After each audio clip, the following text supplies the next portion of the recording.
Hablar de varios temas en particular, obviamente no todos en la clase de hoy. Vamos a empezar viendo lo que tiene que ver con los roles y objetivos de los bancos centrales modernos, la transparencia, la independencia del Banco Central, algo ya hemos comentado al respecto. Vamos a hablar también de la importancia que tiene como política pública la estabilidad financiera en esto de que al mitigar los riesgos de ocurrencia de crisis bancarias y financieras, eso en cierta forma mejora la performance de cualquier economía. Vamos a mencionar algunos sistemas de liquidación y pago, la interacción con las entidades financieras no bancarias, y también en este capítulo vamos a ver las dos normas principales, fundamentales, que rigen el funcionamiento del sistema financiero en la Argentina, como es la Ley de Entidades Financieras, la 21.526, la Carta Orgánica del Banco Central, la 24.144. Luego vamos a hablar un poco del régimen monetario y cambiario, pero es simplemente reafirmar lo que vimos en las clases pasadas.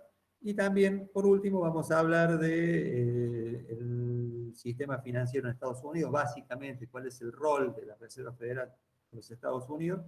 Y vamos a hacer un bonus track, la próxima clase también, respecto de cuáles son las consecuencias sobre la economía que produjo la pandemia del COVID-19 y cuáles son las medidas de política monetaria que tomó la Reserva Federal en los Estados Unidos. Vamos a hablar también de la política fiscal y demás, como para darle un toque de actualidad al dictado y que sea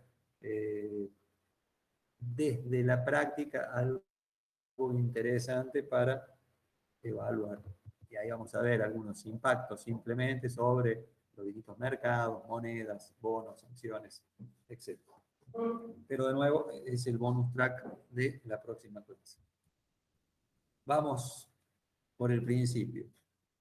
La primera pregunta que uno se debería hacer es ¿por qué los bancos centrales, por qué los bancos necesitan un banco central? Y esto tiene que ver con las vulnerabilidades que tienen los sistemas financieros, que se originan básicamente en tres puntos.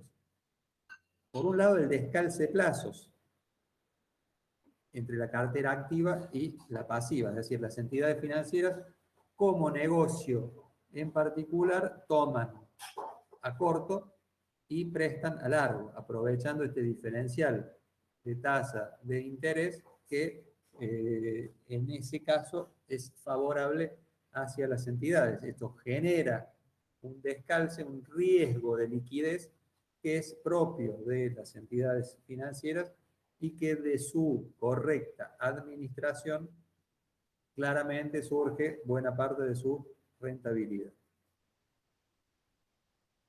A este descalce de plazos, que está intrínsecamente asociado con el riesgo de liquidez de cualquier entidad financiera, hay que agregarle la posibilidad de contagio entre entidades.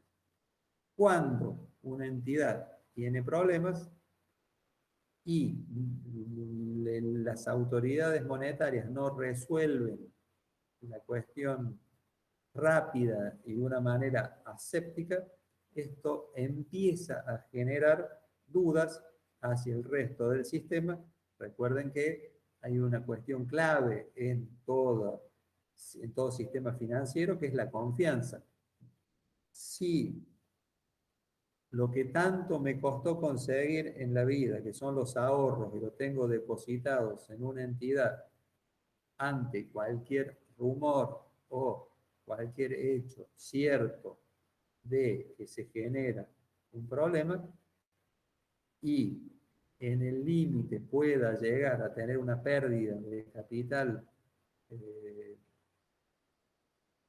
respecto de esos ahorros, claramente esto va a hacer que los depositantes de las entidades financieras tomen una medida defensiva y probablemente esa medida defensiva tenga como consecuencia el retiro de los depósitos. Fíjense lo que pasó en el 2019 y parte del 2020 con los depósitos en dólares que mantenían las entidades financieras en la Argentina. Ante distintos rumores y demás, que al final probaron ser totalmente infundados, de especificación, de confiscación, etcétera, etcétera, se produjo un retiro fortísimo de esos depósitos en dólares y afortunadamente para el sistema y para el país no hubo ningún tipo de problemas para que las entidades puedan devolver el total de los depósitos. Contrario sensu, la caída de alguna entidad, por ejemplo, allá por el año 95, producto del efecto tequila, generó uno de las crisis más profundas desde el punto de vista del sistema financiero que vivió la Argentina, producto del famoso efecto tequila, que tuvo su epicentro en México, pero que se irradió sus consecuencias negativas hacia toda América Latina. Después, cuando veamos el capítulo de crisis bancaria, vamos a hablar un poco más de eso. Simplemente ahora voy tirando elementos como para ejemplificar estas vulnerabilidades. Y por supuesto el alto leverage, que eso genera un mayor riesgo de solvencia. En la medida que la entidad cuenta con mayor proporción de fondos de terceros respecto de capital propio, cualquier problema de retiro de fondos, cualquier problema de dificultad en la cobranza y demás, eso genera un riesgo de solvencia.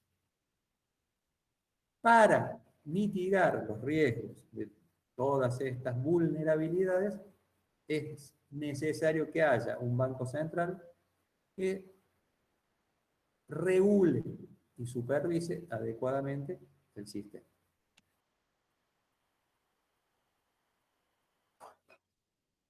Y esto tiene que ver también con la naturaleza propia del depósito bancario. Y esto está asociado a la pregunta de por qué los tomadores de crédito buscan muchas veces préstamos en los bancos y no en el mercado de capitales. ¿Por qué no emiten bonos en el mercado de capitales? Y acá entran a jugar algunos puntos que son fundamentales respecto de las ventajas que tienen los bancos por sobre el mercado en general. Por un lado,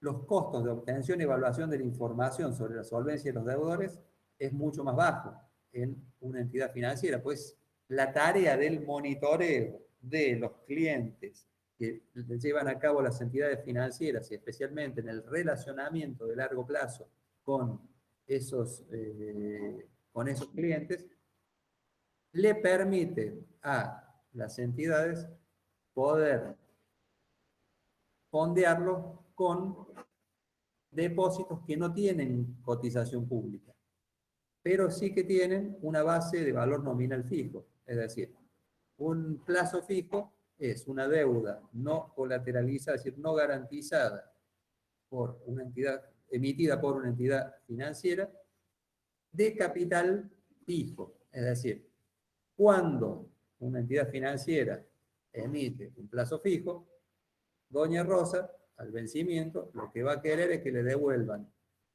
el 100% de capital con más los intereses. No va a pretender más, pero no va a pretender un centavo menos y obviamente está en su derecho. Pero,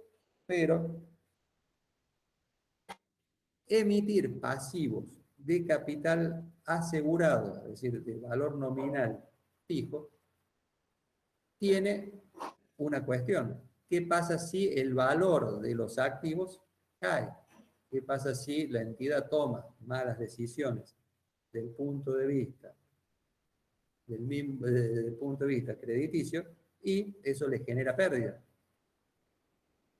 En algún punto esa pérdida puede generar un problema de solvencia a la entidad y en algún punto puede quedar sin poder devolver esos depósitos.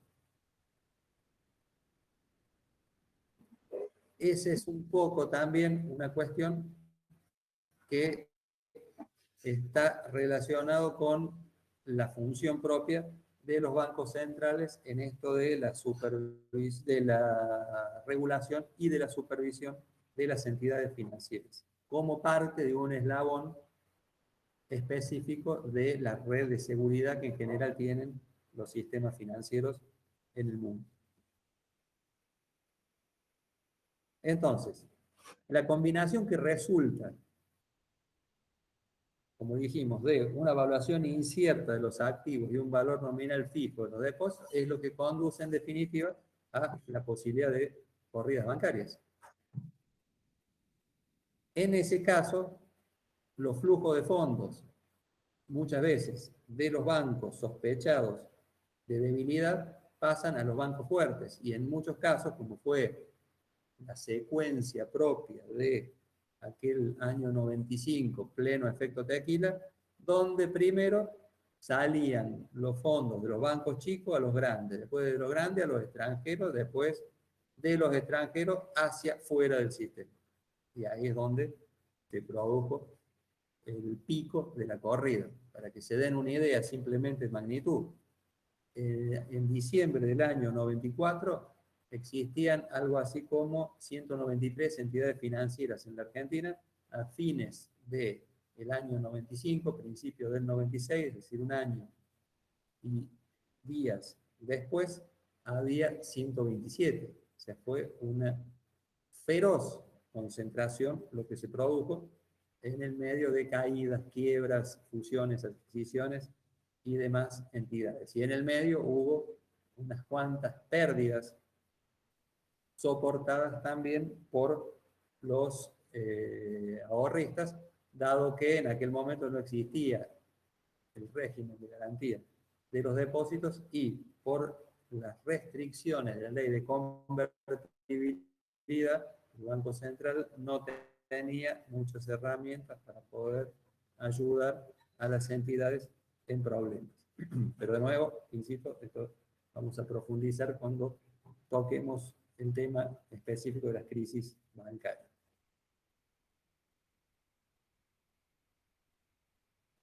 La pérdida de riqueza por parte de los depositantes, es decir, cuando una entidad financiera se cae, hay muchos ahorristas que pierden todos sus ahorros. Y en muchos casos es lo que pudieron conseguir a lo largo de su vida laboral, empresarial, digo, su vida económicamente activa. Y esto puede generar en última instancia una disrupción en los medios de pago. Sabemos que las entidades financieras están en el centro de las administración de los medios de pago. Un ejemplo también traído de aquellos momentos propios de la crisis bancaria del 95, pleno efecto tequila, una entidad financiera, perdón, una empresa, ¿sí? Una gran empresa de la Argentina, no le recibe cheques a un distribuidor cuando generalmente alguien no recibe cheques, cuando tiene miedo que el librador sea insolvente.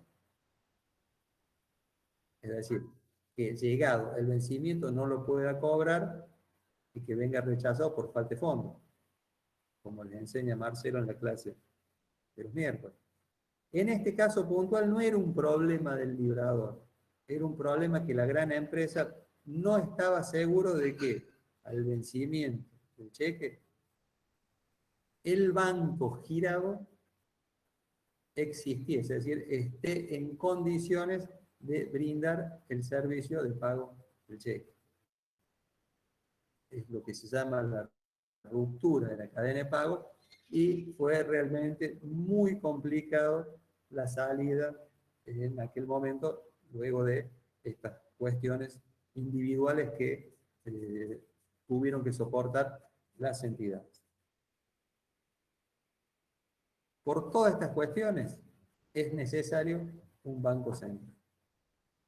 ¿Y cuáles son los roles y objetivos que tiene el Banco Central? Básicamente apuntan al diseño y el,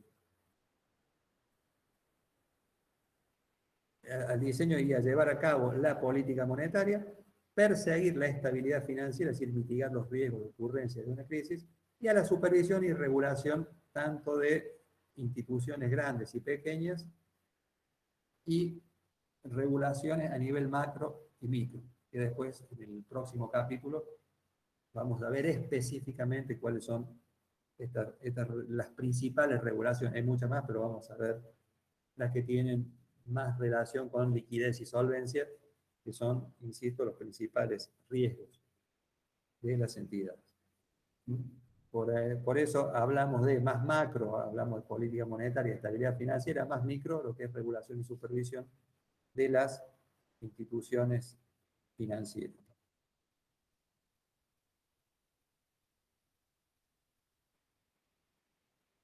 Cuando hablamos de política monetaria y de estabilidad financiera, hay en cierta forma algún contrasentido entre ambas. Muchas veces, por necesidades propias de una política financiera, de una política monetaria sumamente expansiva y muy activa por parte de los bancos centrales, en muchos casos se deja de lado, en parte, el criterio de la estabilidad financiera. Ejemplo, si para que haya mayor crédito en el mercado, el Banco Central admite que hubiese menor exigencia para la colocación de préstamos, es decir, que los requisitos de acceso al crédito sean mucho más laxos, probablemente estemos priorizando en el corto plazo claramente el objetivo de política monetaria en detrimento de la estabilidad financiera, porque estamos admitiendo que hoy los bancos den préstamo con criterios mucho más laxos y, como en la jerga bancaria se dice, que en esos momentos los bancos generan hoy los préstamos incobrables del mañana, y eso trae un problema de solvencia luego difícil de resolver. Generalmente en estos casos se produce cuando hay un set de activos financieros que divergen de los fundamentos, las famosas burbujas, y el funcionamiento del mercado crediticio resulte distorsionado por alguna cuestión propia de la demanda, y o que el gasto agregado se desvía significativamente de la capacidad de producción de la economía. Cuando se dan estos excesos, burbujas o demás, es donde debe endurecerse fuertemente la política monetaria y privilegiarse el concepto de la estabilidad financiera. Por eso es importante que el banquero central tenga claro cuál es el mandato que la sociedad le ha asignado y que ese mandato se vuelque en forma de política pública hacia la sociedad.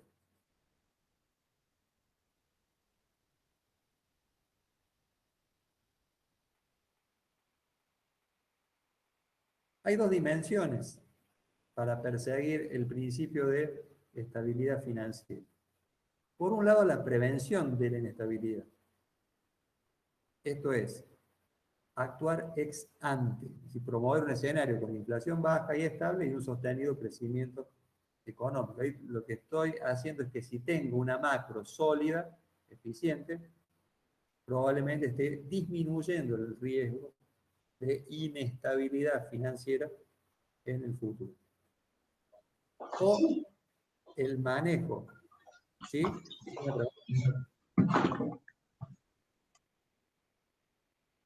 Perdón, no, escucho un ruido ahí. Por otra parte, el manejo de las consecuencias una vez que los mercados se vuelven inestables.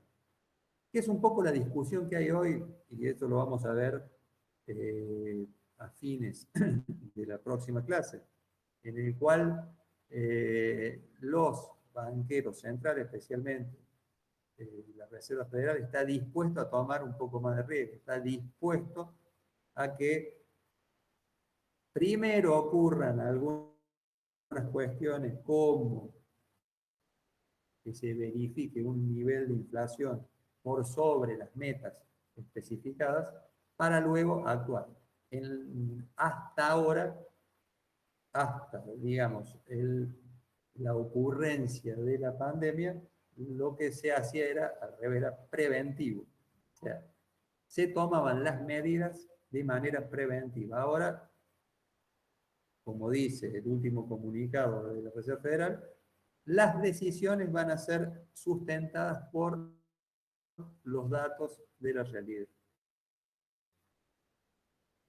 Que primero van a querer ver que haya amenazas inflacionarias o crecimiento sumamente superior a el potencial en cuanto al crecimiento del producto para tomar las medidas preventivas.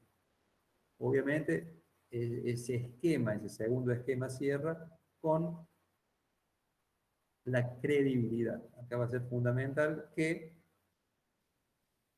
el mercado crea en que la Reserva Federal, en este caso cualquier banco central, va a tomar las medidas apropiadas en el momento justo y que dispone de todo el arsenal de productos que le permitan cumplir con ese mandato llegado el momento.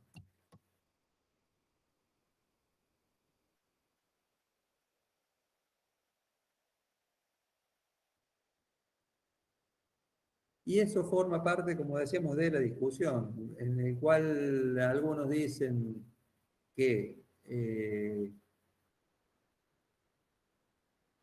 sí, ¿cuál podría ser el impacto en la estabilidad financiera si todas estas medidas no surgen el efecto deseado y si el mercado percibe que la Reserva Federal está por detrás de los acontecimientos y eso pueda generar caídas en el precio de los activos financieros y otro tipo de consecuencias al respecto?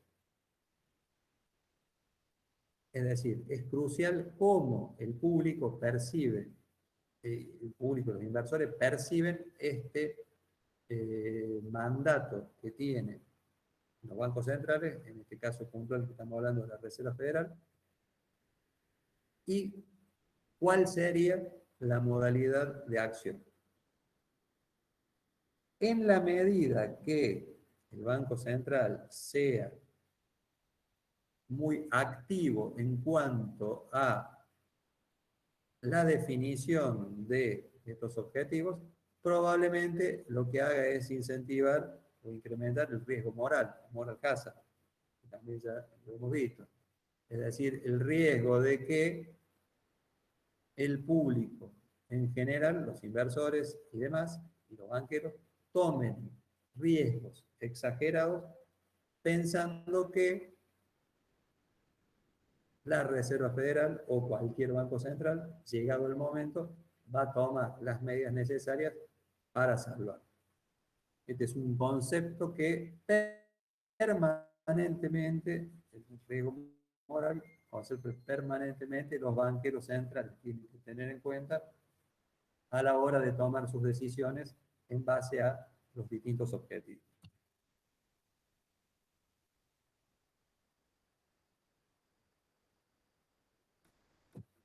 Bien, hay un par de filminas ahí, pero en definitiva aclaran un poco más lo que les venía diciendo, no voy a agregar nada nuevo. Vamos al marco legal del sistema financiero en la República Argentina. La ley 21.526, ley de entidades financieras, es la que rige el funcionamiento de las entidades financieras en la Argentina. Es una ley que data del año 77, es una ley que, sobre todo en el gobierno anterior de Néstor Kirchner y Cristina Fernández de Kirchner, estuvo bastante en la picota, producto de que es una ley que fue promulgada por la dictadura militar, por eso en el año 77, y siempre se pensó que se iba a modificar, de hecho que había un proyecto en aquel momento dentro de la Cámara de Diputados que había sido promovido por el diputado Heller en aquel momento. Era bastante controversial, tenía algunos criterios bastante cuestionables, si se quiere, como por ejemplo declarar a los depósitos como un servicio público, algo bastante difícil de llevar a cabo, pero la verdad que se habló mucho en aquel momento de las modificaciones eventuales que pudiese haber, y lo que se terminó modificando fue la Carta Orgánica del Banco Central y no la Ley de Entidades Financieras. Bien. ¿Qué dice esta ley? Les recomiendo que desde el sitio bcra.gov.ar bajen tanto la ley como la Carta Orgánica, están actualizadas y les va a servir para repasar lo que vamos a conversar puntualmente en los próximos minutos. Bien, ámbito de aplicación. El artículo 1 de la Ley de Entidades Financieras habla de que estarán bajo lo prescripto en la ley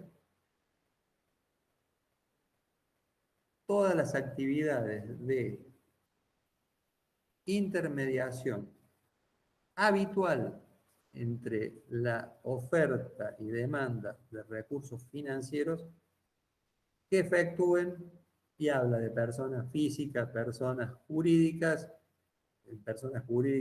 que pueden ser públicas o privadas. Dentro de los públicos habla del Estado Nacional, caso del Banco Nación, habla del Estado Provincial, caso del Banco Provincial de Córdoba, o de municipalidades, caso del Banco Municipal. También habla de posibilidad de entidades de economía mixta, en el caso del Banco Chaco SEM es un ejemplo al respecto, pero la característica fundamental es que realicen intermediación habitual entre la oferta y demanda de recursos financieros. La clave es la habitualidad. Si no hay habitualidad, es decir, si yo le presto plata a mi tía por única vez, por más que sea un monto muy grande, no necesariamente el Banco Central va a decir que yo voy a estar incurso en la ley de entidades financieras. No hay habitualidad.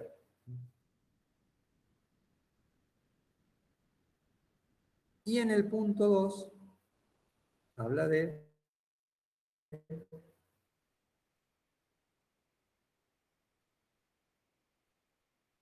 específicamente, menciona a bancos comerciales, bancos hipotecarios, bancos de inversión, compañías financieras, sociedades de ahorro y préstamo para la vivienda y otras actividades,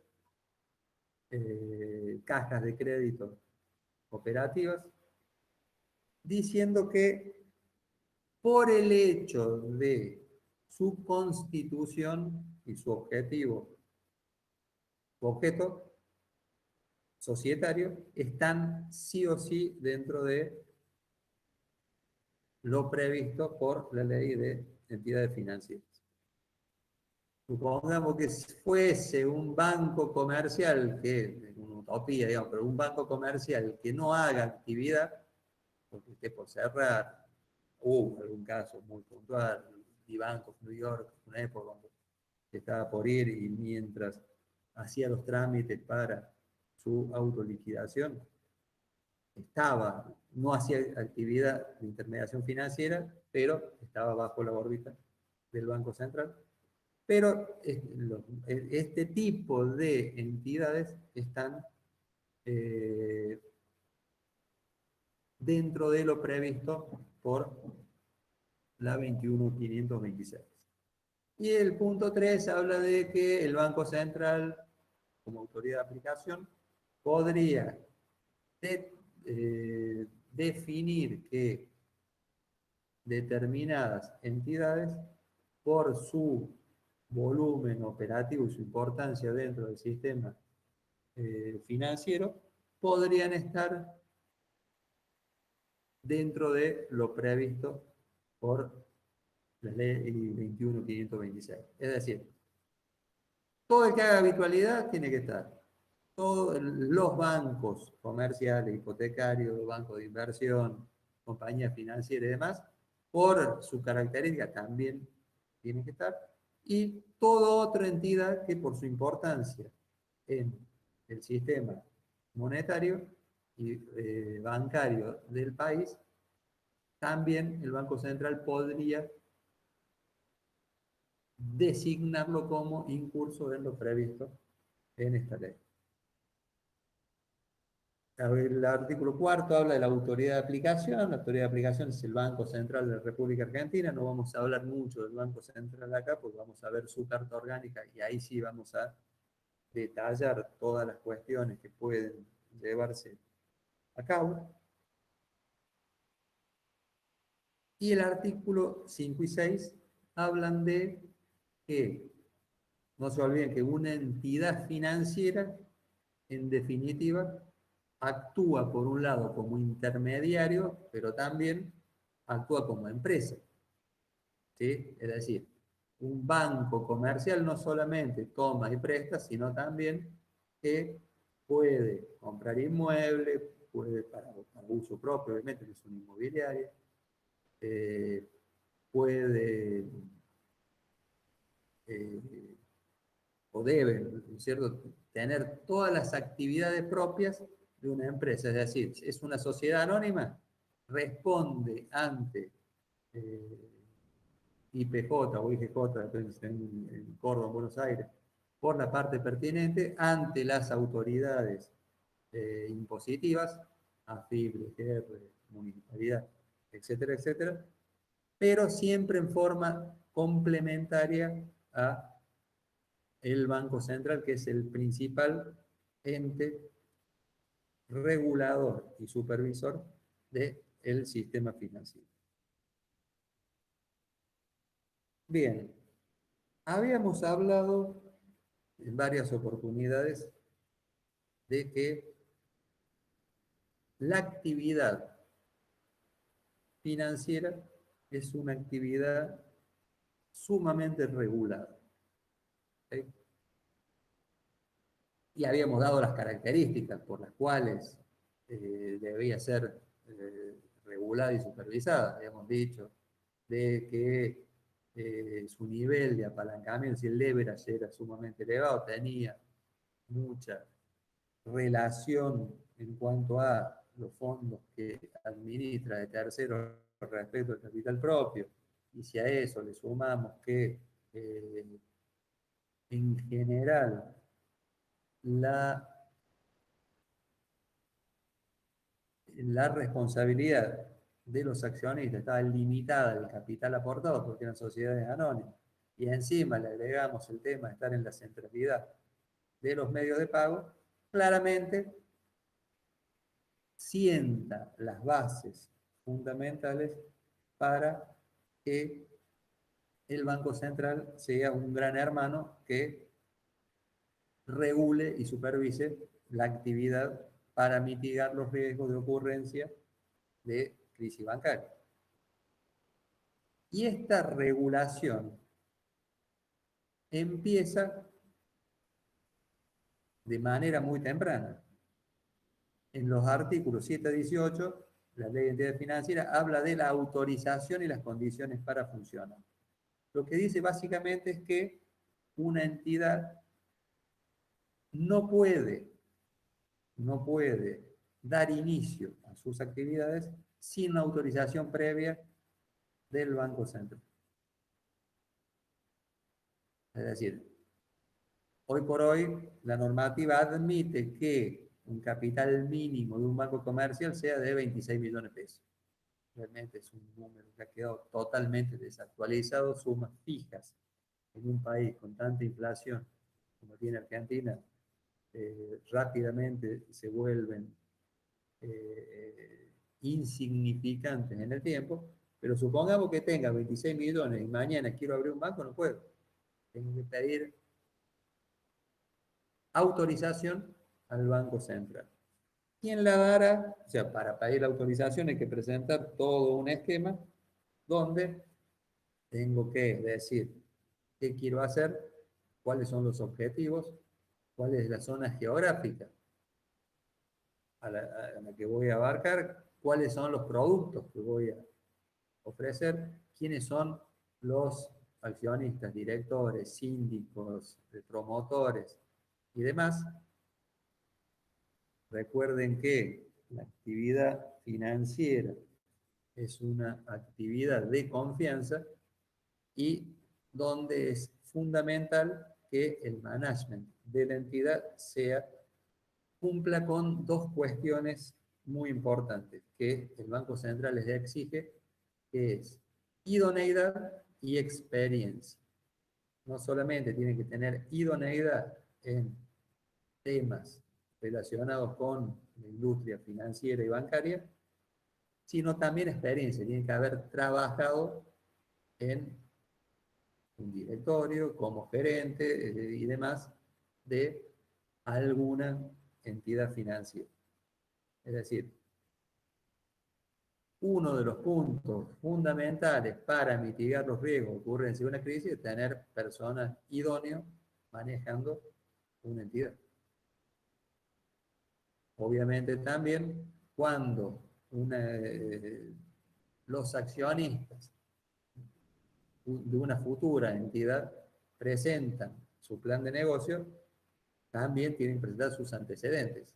En la medida que los accionistas no tengan eh, condenas judiciales por autoridad competente o no estén, por ejemplo, en situación 5 en el banco, en la central de deudores del Banco Central, es decir, que sean deudores morosos de entidades financieras, que no hayan sido penalizados por la ley de entidades financieras por una mala actuación en forma previa en una entidad y demás.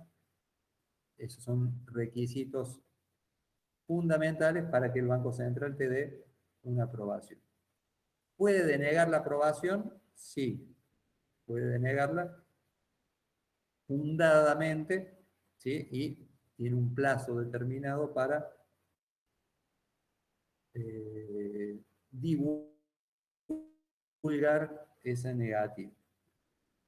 La autorización en general, el Banco Central la da en función de la conveniencia de acuerdo al proyecto que se presente. Que va a evaluar cuáles son los recursos, cuál es la inversión, cuáles son los productos y demás, y cuál es el público al cual va a apuntar y también la zona geográfica. Posiblemente,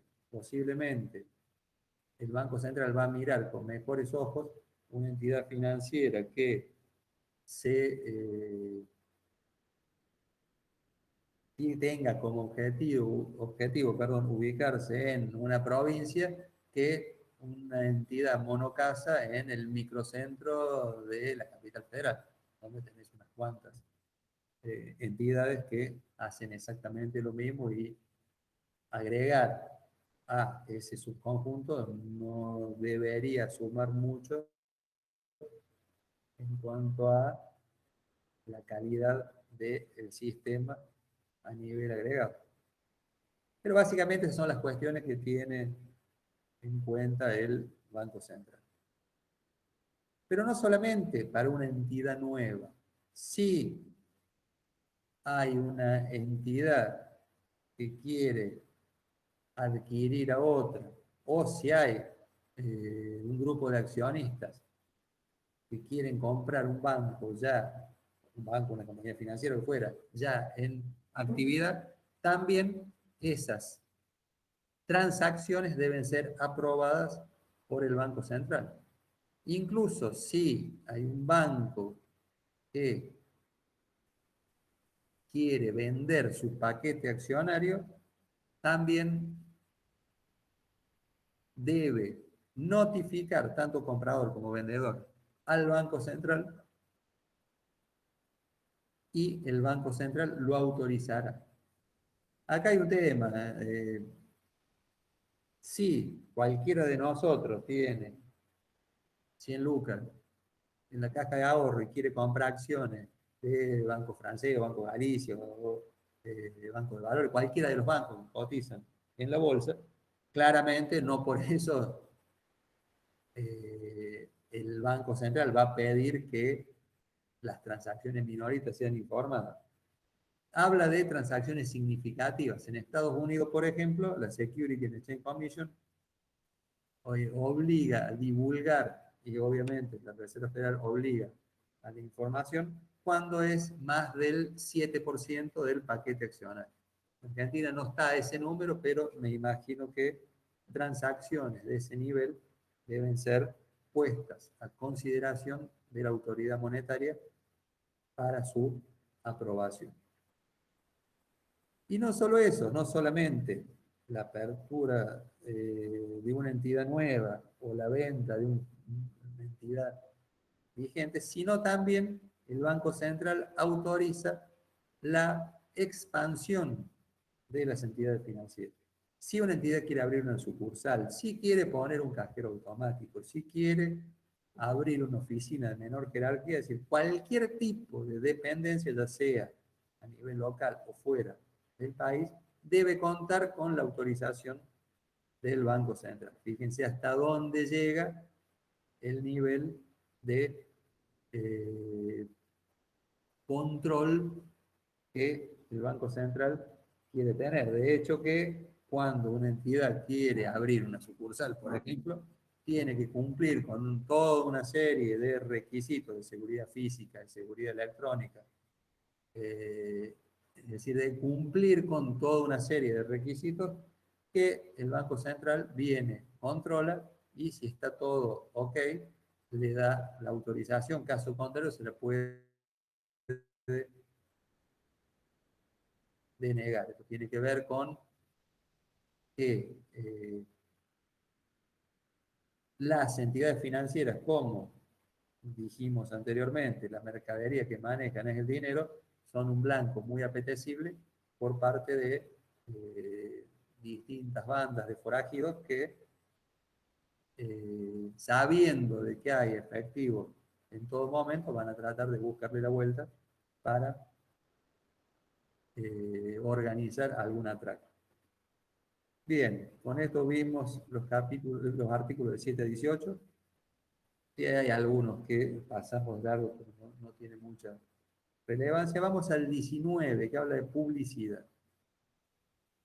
El 19, que habla de publicidad, acá no se especifica, ¿sí?, la cuestión del marketing, o las campañas publicitarias, o ese tipo de cuestiones. No es la idea básica. Cuando habla de publicidad, habla de sentar las bases para que las entidades financieras y demás no ejecuten una política de publicidad engañosa, ¿sí? Por eso dice que determinadas expresiones utilizadas en la ley, por ejemplo, banco, por ejemplo, cuenta corriente, por ejemplo, caja de ahorro, por ejemplo, plazo fijo y algunos más, solamente pueden ser utilizados por entidades autorizadas y en caso de detectarse su uso por entidades que no están bajo la órbita del Banco Central, el Banco Central tiene poder de policía para gestionar su inmediato cese y, caso contrario, puede constituirse en autoridad competente para perseguir judicialmente el logro de ese cese de actividades ilegítimas.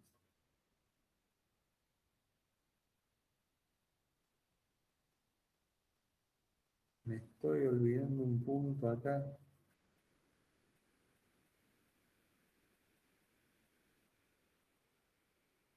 Sí, el tema banco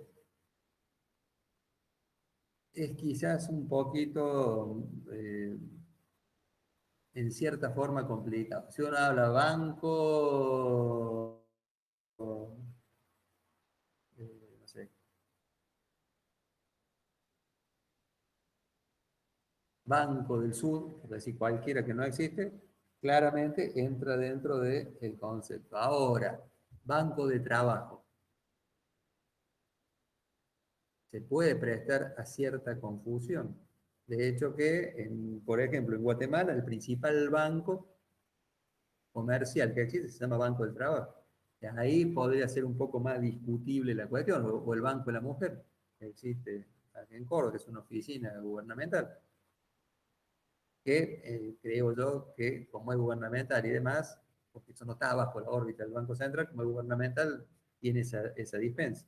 Pero bueno, después ya entramos en cosas mucho más finas, como alguna vez un alumno me preguntó ante esta expresión que le estaba manifestando de por qué banco de sangre. Bueno, si vas a hacer un depósito en un banco de sangre, realmente me parece que el problema no es la ley, sino es otro tipo, digamos, eso no presta a confusión, pero esta aclaración viene justamente en ese punto. Bien, ese es el 19. El 20 y el 27 habla de las operaciones. Cuando habla de las operaciones, acá sí empezamos a discriminar por tipo de entidad. El artículo 20 habla de que los bancos comerciales, y ya lo define puntualmente como bancos comerciales, en la Argentina son los que pueden realizar toda actividad, perdón, todas las operaciones activas, pasivas y de servicios admitidas por la ley y las reglamentaciones de las normas que emite el Banco Central.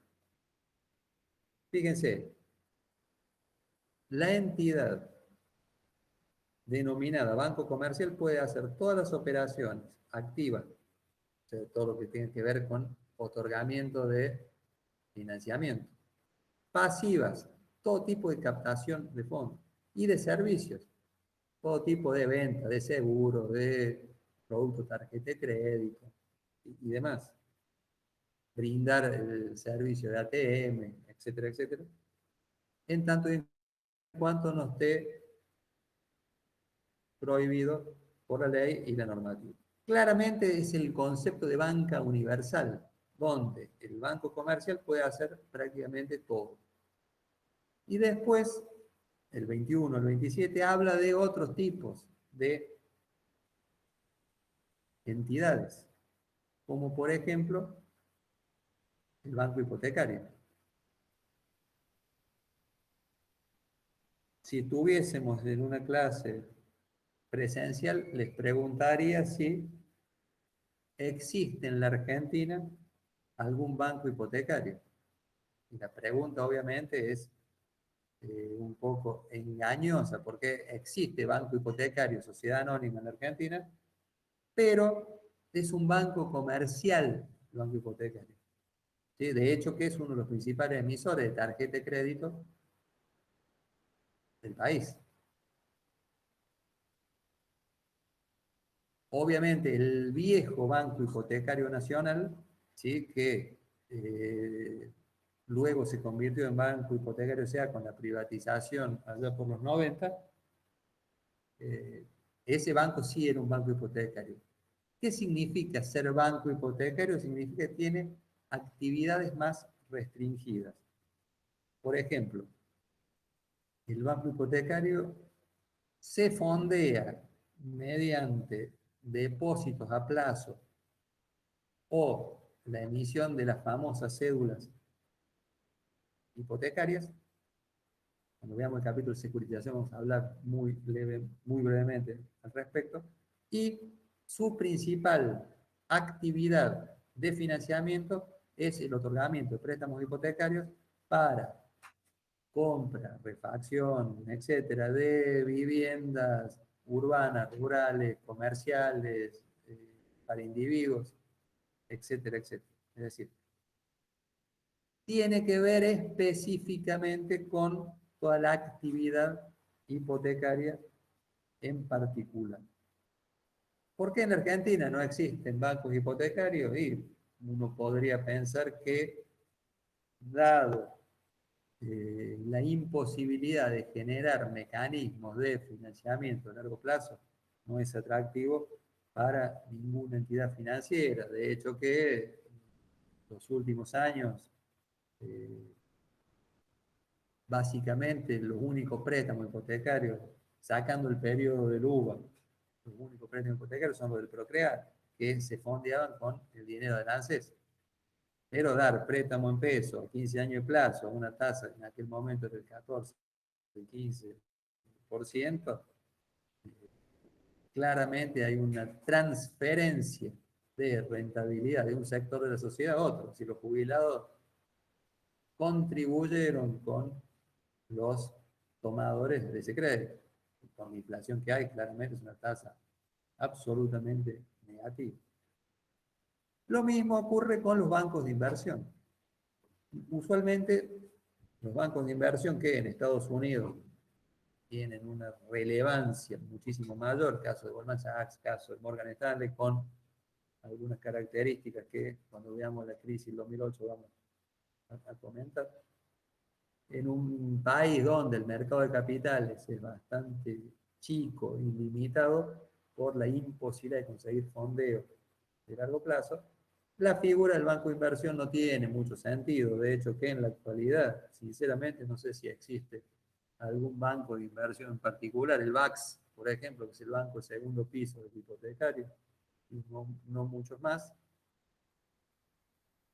Estos bancos de inversión básicamente apuntan a fondearse en el mercado de capitales, es decir, emitiendo títulos, obligaciones negociables en el mercado y o a través de fondeo de depósitos a plazo, es decir, plazo fijo o otro tipo de depósitos a plazo, y su actividad de financiación está limitada al otorgamiento de préstamos de distinto tipo, de mediano y largo plazo, incluso la operatoria denominada underwriting.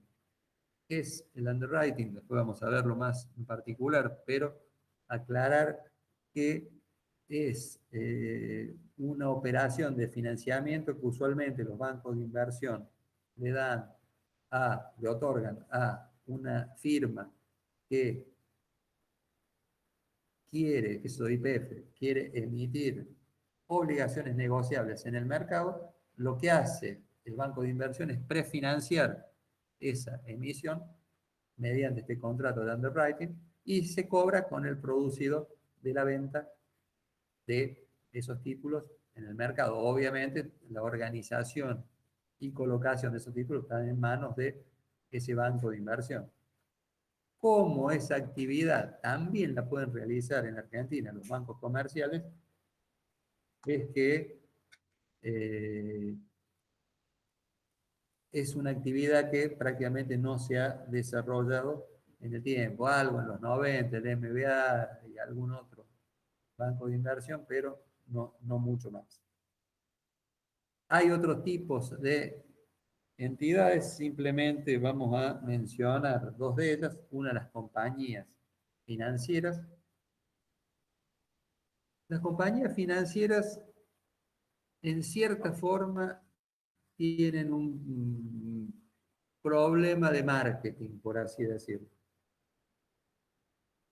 Como en muchos casos, actividades ilícitas por parte de ciertas firmas a los cuales la prensa le llama las financieras, producen un efecto asociativo en cuanto al nombre. Pero no tiene absolutamente nada que ver una con la otra. Para denominarse compañía financiera, efectivo sí, por ejemplo, es una compañía financiera, hasta hace un tiempo Finandino, Córdoba, era una compañía financiera, ahora se transformó en banco comercial y ese es un lindo caso para analizar en cuanto a su actividad, porque es una de las pocas entidades que dio autorización de cero, allá por el año 2013. Estas compañías financieras se fondean básicamente con depósitos a plazo y su actividad de financiamiento está relacionada con el otorgamiento de préstamos amortizables, básicamente para productos de consumo, o sea, ya sea vía tarjeta de crédito, ya sea vía préstamos personales. La idea es que estas compañías financieras lo que hagan es financiar a los individuos a la compra de, por ejemplo, bienes de consumo durables, electrodomésticos y demás. En la actualidad existen unas cuantas compañías financieras, en muchos casos son propiedad de bancos más grandes. Es decir, caso de Cordial, por ejemplo, que es la compañía financiera que administra la tarjeta del Walmart, su propietario es el Banco Superville. Acá la cuestión es la siguiente. Como en general los grandes bancos no manejan adecuadamente el segmento de los pequeños préstamos, lo que hacen habitualmente es comprar a una compañía financiera o formar una compañía financiera en el cual mantienen el capital accionario, pero dejan el management en manos de los idóneos en el manejo de grandes carteras de préstamos de volumen chico.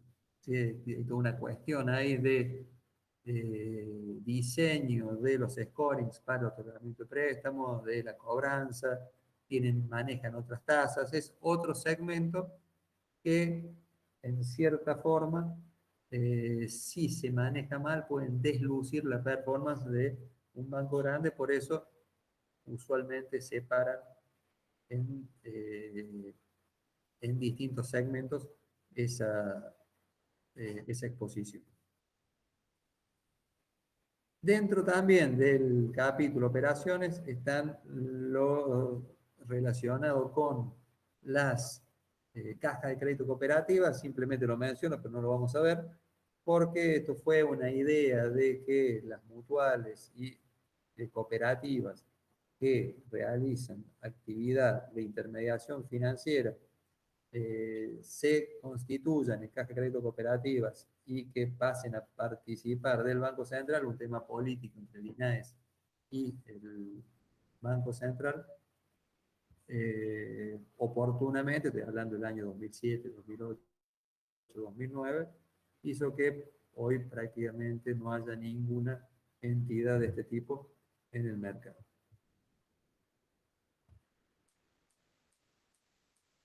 ¿Qué más?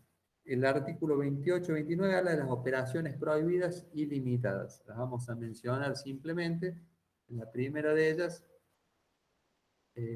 habla de que las entidades financieras no podrán realizar inversiones en empresas agropecuarias, comerciales, industriales y demás sin expresa autorización del Banco Central, y este la dará analizando la situación y siempre y cuando no tenga influencia sobre la solvencia y la liquidez de la entidad financiera.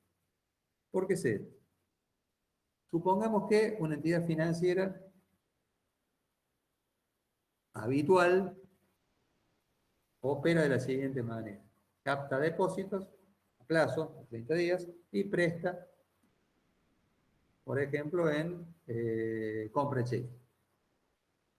Eso le genera, como los depósitos que mantiene, le exige un flujo de fondos cierto para poder pagar los intereses y eventualmente los retiros. En su activo tienen que tener la liquidez suficiente para poder cumplir con ese compromiso. Si esta entidad invierte gran parte de su activo en una cadena de supermercados, por así decirlo, sin oferta pública, es decir, que para poder venderlo en caso de necesidad, eh, puede tener algunas complicaciones, ni que hablar si necesita venderlo muy rápidamente ante una corrida de depósitos, donde seguramente el descuento sobre el valor del libro al cual tenga que vender sea sustancial. El tema es que esta cadena de supermercados no genera un flujo de fondos. Eventualmente le dará al año algún dividendo, pero lo que hace es inmovilizar a la entidad financiera, y eso es lo que el Banco Central no quiere. Por lo tanto, es una actividad que está limitada y debe ser autorizada por el Banco Central. Otra cuestión que el Banco Central eh,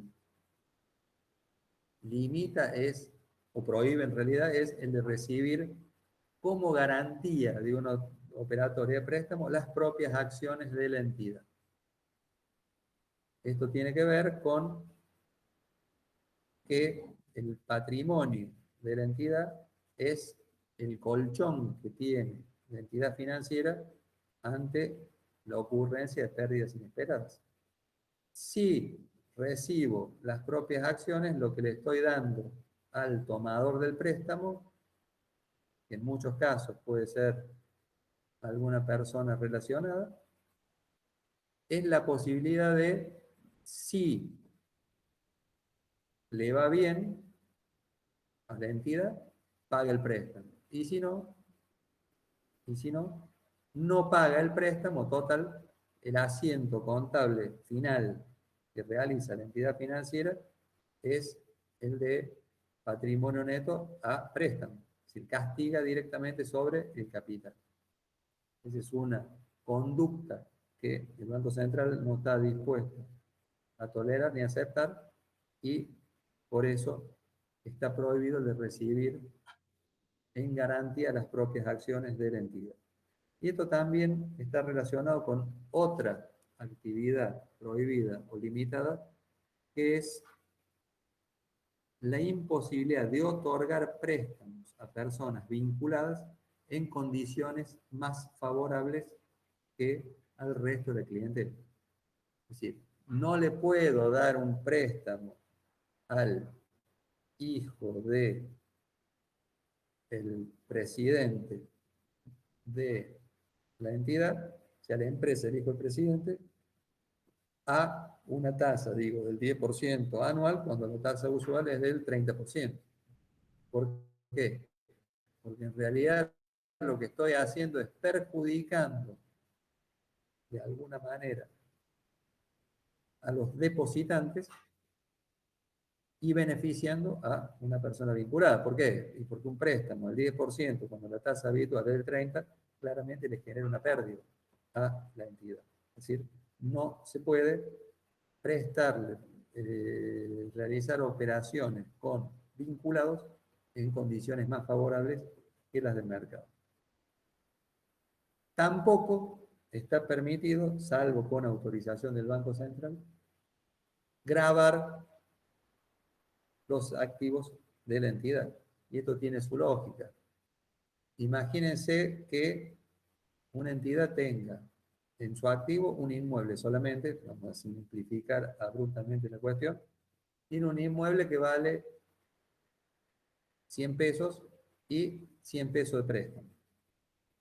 Y tiene, eso lo fondea con 200 pesos de depósito a plazo fijo, de los cuales 100 pesos tienen garantía hipotecaria de ese inmueble y 100 pesos van sin garantía real.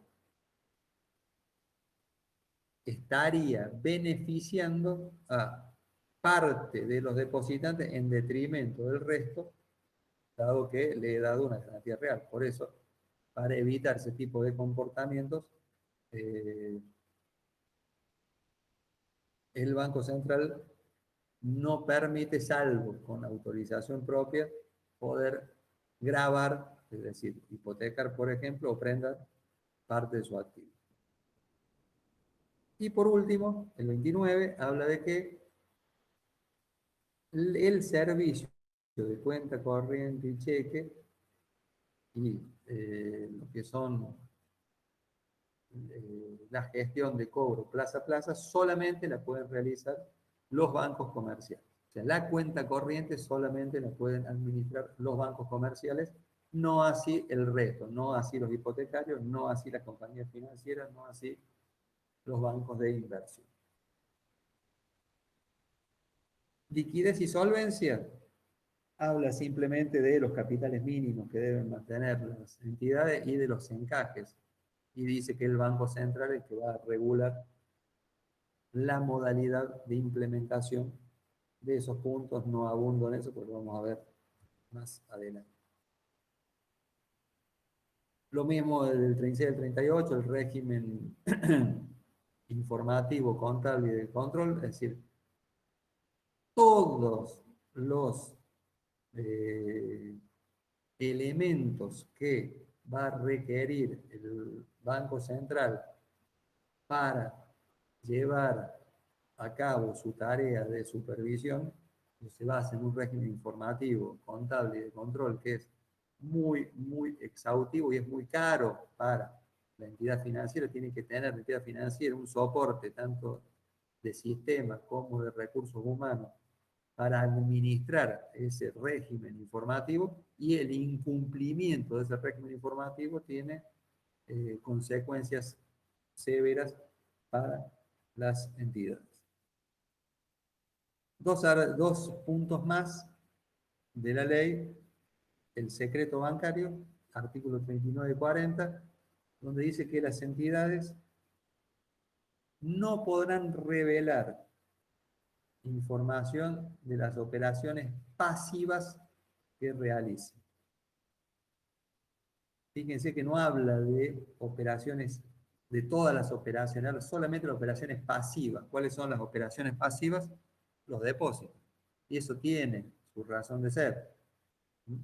Eh, Cualquier depositante de una entidad financiera no vería con buenos ojos que su nombre y su depósito figuren en una publicidad o que se divulguen en una revista o lo que fuera.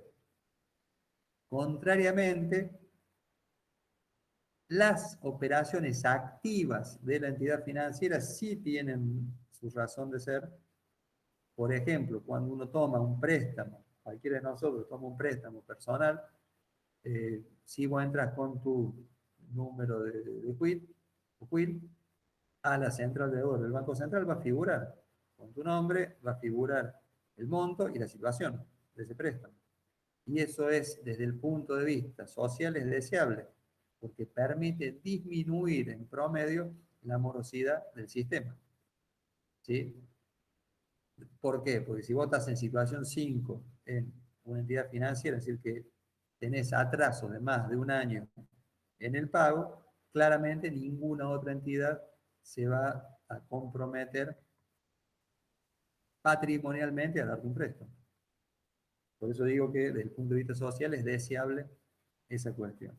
Este secreto bancario también se hace extensivo a las personas que trabajan en las entidades financieras, a, a los empleados del Banco Central, que también tienen acceso a toda esta información, y también se hace extensiva a los empleados de las auditorías externas, que, insisto, también tienen acceso a esa información.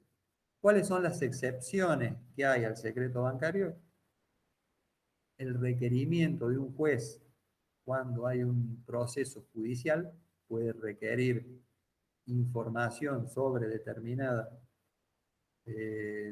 cliente de la entidad. Un juez no puede pedirle a la entidad, o mejor dicho, puede, pero la entidad no se lo debería dar, dame el listado de todos tus depositantes. Sí, de alguno en particular indicando cuál es el monto y demás. La AFIP, que ante cualquier requerimiento la entidad debe cumplimentar, de hecho que para bienes personales las entidades financieras mandan el listado de todos los depositantes al 31 de diciembre. La AFIP cuenta con esa información, de hecho que la AFIP te pone, sabemos de usted, dentro de el sitio que entra con clave fiscal y tiene todos los depósitos que mantenés en el sistema financiero, y también otras entes recaudadores de impuestos provinciales y municipales, pero en este caso tiene que ser en el marco de un proceso y de haber sido requerido en forma previa y notificado el cliente. Y por último, y acá terminamos, la sanción y los recursos del artículo 41 y 42, que habla de básicamente cuáles son las sanciones que la entidad puede aplicar y el motivo por el cual, esto es apercibimiento, multa, desde apercibimiento, que es lo más bajo, hasta multa, y también inhabilitación, ya sea a la entidad como también hacia los empleados, gerentes y demás de la entidad, y también cuáles son los criterios que se toman para determinar estas sanciones, que básicamente tienen que ver con la falta cometida, con la responsabilidad patrimonial de la entidad financiera y con el daño que ha producido y el beneficio que se ha llevado por esa conducta impropia. La ley de entidades financieras tiene varios capítulos más, de hecho que del 33 saltamos al 36, no vimos el 34, el 35, el 35 bis, eso lo vamos a ver cuando veamos crisis bancaria, porque son los mecanismos de resolución de crisis que están previstas en la ley, y del 43 hasta el 60 más o menos, habla de todo lo que es la resolución de entidades financieras con problemas. Acá habla de autoliquidación, liquidación judicial, quiebra y demás. Cuando veamos crisis vamos a mencionar un poquito, pero excede la idea de lo que queremos transmitirle en la cátedra. Bueno, acá presentan. Acá con esto damos por concluida la clase. No sé si tienen alguna pregunta para hacer.